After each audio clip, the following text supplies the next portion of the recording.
give your talk. And thank you for the invitation, Cristiane and Flavio. And thank you everyone for attending today. I'm going to share now my screen here. I hope it's okay. Everyone is seeing that now? Yes? Okay. So, I want to show you briefly what is the catalog of the taxonomic fauna in Brazil and how the Heteroptera are currently in the catalog, what kind of data we have there, and what we will going to do in the next few years. Okay, let's go. So, what is the catalog? It is already 10 years old. It was launched in 2015, and it is funded by the Brazilian government and by two ministries and idealized by zoologists, Brazilian zoologists. We have around 800 people enrolled in the catalog. Mostly putting data in the catalog, and the information we have in this catalog is available freely. Everyone can make searches and use the information there for any kind of product, including commercial products, as you can see here in this slide. I took it from the presentation of the catalog, and the catalog is under the CCBY licensing. So, provided the catalog is cited and the results are made available under the same kind of licensing, it can be used even for commercial purposes. So how we are organized to deal with the catalog. We have two catalog coordinators. They are responsible for maintaining the catalog and for going after funding for the catalog to continue expand. We have taxon coordinators who are responsible for the close contact with the authors, who are the ones who will bring all the information into the catalog. Currently, we have three coordinators for Heteroptera: Jocelia Grazia, Cristiano Schwertner, and me. We are also the coordinators for Pentatomomorpha. The others coordinators in Heteroptera are Flávio Albuquerque for Onychocephalomorpha and Dipsocoromorpha, Igor Rodrigues for the Nepomorpha, Felipe Moreira for the Gerromorpha and Leptopodomorpha, and Jader Oliveira for the Simicomorpha. This team is starting this coordination work from this year on.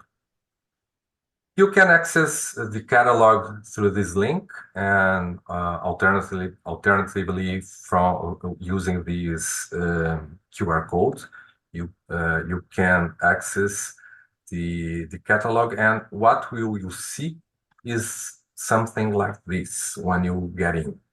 It is 10-year-old, so it is old-fashioned style for a website.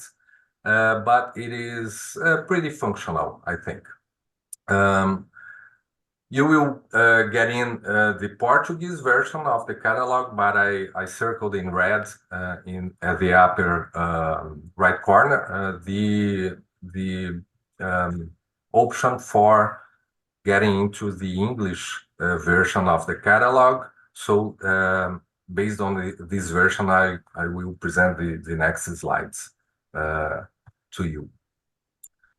What we see first is brief information to the right. There are several tabs, and each tab bringing information, general information about the catalog, what is the team, enrolled, the coordinators, authors, statistics, and so on. And at the left, we have the most interesting part of the catalog for the general public.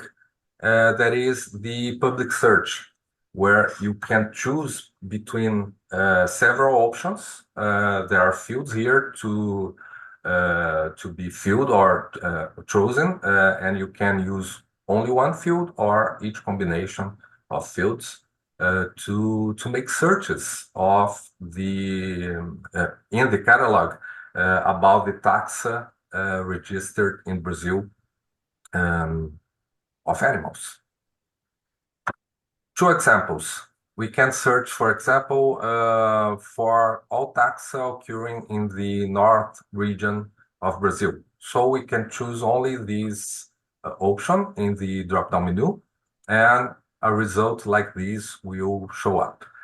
We have to the left the taxonomic hierarchy of all taxa with those criteria chosen, and to the right a brief summary of numbers of general species, subspecies registered to Brazil. But you can also make searches using the menu, typing the names of taxa, for example. Here you can use the full name or part of the name of any taxon, but it is important to not just type and enter. If you type and enter, you will not have the correct response from the website. You need to wait for the site to list the names, the several names that can be under that partial name you are typing there, and then you choose the name, the taxon name, and then you click search. If you do that, you will have something like this. Again, the hierarchy to the left and the information about the taxon to the right. And here is the most useful information there. You see two tabs there also. One tab about information on the taxon and the other bringing statistics. Several statistics are available. I chose to bring here only two. The first one, this table, showing how many species and subspecies. This is from the English part of the catalog. It is not translated, unfortunately.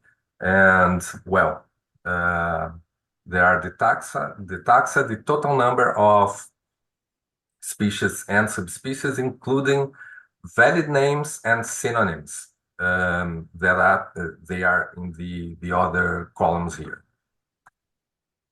We have also some charts available in this tab here, and a brief example showing how many valid species and subspecies are present, or actually how many species are present in each region in Brazil.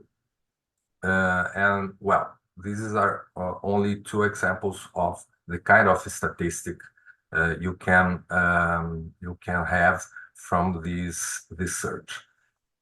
Something important to mention is that every information from the catalog is citable. So the proper credit can be given to the authors. Two examples here of what is shown in the bottom, at the bottom of each page, each taxon page, is the outside section. So we have here the example for Heteroptera and for one species, Russella allophila, the citation is ready there to just copy and paste if it is used in presentations or in papers. But what data is available to the public in the catalog? First, the name status and the taxonomic hierarchy. Here an example of one species, Parodimalia rubella. We can see it's a valid name. It represents a combination and it is an original combination. And the taxonomic hierarchy is presented there. We can also see the valid names and the synonyms to the subspecies level. It is very easy to understand what is a valid name and what is a synonym. The valid names are in brown and the synonyms are shown in gray. And we can also see basic references about each taxon. Of course, this is a work in progress. We have many taxa without this information available yet. That is what the authors are doing currently. And we have information about life habits and distribution. For instance, the life form, the substrate, the information about the endemism in Brazil, the environments where the species or the super-specific taxon occur, and if it is native, and a small map showing the state in Brazil where, or the states in Brazil where the taxon is recorded. Just to those who are not familiar with Brazilian political geography, we have here how the catalog show all the information about Brazilian states, the regions where these states are located, and this color code is used to show the differences between the regions and states. Something that we can extract from the catalog, but not in not graphically. It is not these maps are not from the catalog. These maps are from the Brazilian government agency, the IBG, and we see here to the left the terrestrial environments or biomes, how we call here, and to the right the hydrographic regions in Brazil. So this information we can set this information to each taxon, sorry, in the catalog and extract to map if needed. How is the Heteroptera in the catalog? What can I tell you? So far, we have almost 5,000 valid species listed, and this number is up to date. We are very, very confident that it is not far from reality. But the other numbers, we need some caution to when assessing them, because, as I told you, this is a work in progress. We have about 1,500 endemic species, but this number is underestimated. And so far, about 1,000 synonyms are listed in the catalog, and this is a very low number. We probably will have much more synonyms entering the catalog in the next year or so. By region, this is the situation. We have the southeast region of Brazil with more species than any other, followed by the north region and the south region.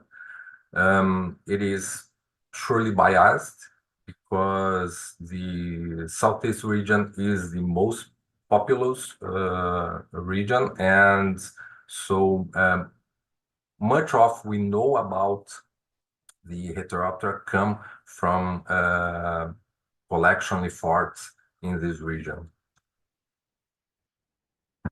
Well, we can also extract from the catalog some interesting information like this. The cumulative number of species described, this number is of valid species described since 1758, and we have a very steep curve yet. So I am confident we have a lot more to describe yet. When we compare the foreign authors with Brazilian authors, we see that Brazilian researchers started very late to describe species. Only after the mid 20th century, we have more protagonism describing species in Brazil, and we see it more clearly during the 21st century, where Brazilian authors are the most responsible for describing species occurring in Brazil. When we see the number of species per family or by family, this is the situation. We have 10 families corresponding to about 80% of all the diversity of Heteroptera in Brazil, about 4,000 species here. And these families, the top 10 families are these. Muridae, of course, the most diverse of all, followed by Redovidae, Pentatomidae, Coreidae, and so on. The problem is when we see how many species in each of these families are with data, or with complete data in the catalog, here about geographic data. Only 16 families are complete for more than 50% of species. 11 families have data for less than 50% of species, and 31 families we yet don't have data for any species. With the red stars, I marked the top 5 families. So, for instance, the Coreidae and the Tingidae are the lowest ones in the top 5. The Tingidae, we don't have any species yet with geographic data. So, we still need to complete this data to have more accurate information, and even so, I tried to bring you here some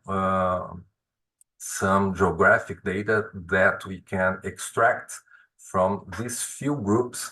We have some high percentage of species covered. Here, the biomes, the terrestrial biomes, we have the Amazon, the Cerrado, that is a savanna-like environment, the Atlantic forest, the Caatinga, that is a semi-arid environment, the Pantanal, and the Pampa. We can see here the difference in area regarding the total surface, Brazilian surface, and the Amazon is by far the largest biome, and the percentage of species registered in Brazil occurring in each one of these biomes in red. And in yellow, a kind of density measure of species by area. And we see the Amazon is very far from to be adequately covered by collection. So we have a more complete information about the species there. When we turn to the hydrographic regions, the situation is similar. We have here the different regions and the area covered by each region. And also here we have the Amazon, the largest one, and the less dense one in terms of species per area. So what's next? Of course, we need much effort to complete the data regarding the species of Heteroptera that are in Brazil, that occur in Brazil, and we need more authors in the catalog. And colleagues from abroad are very welcome if want to contribute with us in this endeavor. We need to expand the data entry for highly diverse texts with a shortage of specialists in Brazil, especially the Ligioidea, the Coreidae, the Tingidae, that are the most critical ones regarding those families with a large number of species. We still need to complete the information regarding synonyms, types. I didn't show you this part because it is not available yet for the general public. But for each species, we authors, we can put the information about the holotypes, lectotypes, paratypes, and so on. So this information is there. It's not available to the public, but it is through the authors. We need to complete also the distribution information and the basic references for all valid species and subspecies. We have a deadline for it, deadline that the authors in Heteroptera agreed on. Until December 2027, I hope we have at least almost all of this work done. And we have finally to increase data acquisition in geographic gaps, particularly in highly pressured ecosystems, such the Cerrado, the Mata Atlântica, or Atlantic Forest, sorry, and the Amazon. Of course, these will require fieldwork and also work in the collections, particularly in large collections in museums. Well, I want to thank you again for having me here, and to the authors and coordinators in Heteroptera. Without them, we won't have all these data to present, and I hope you enjoyed.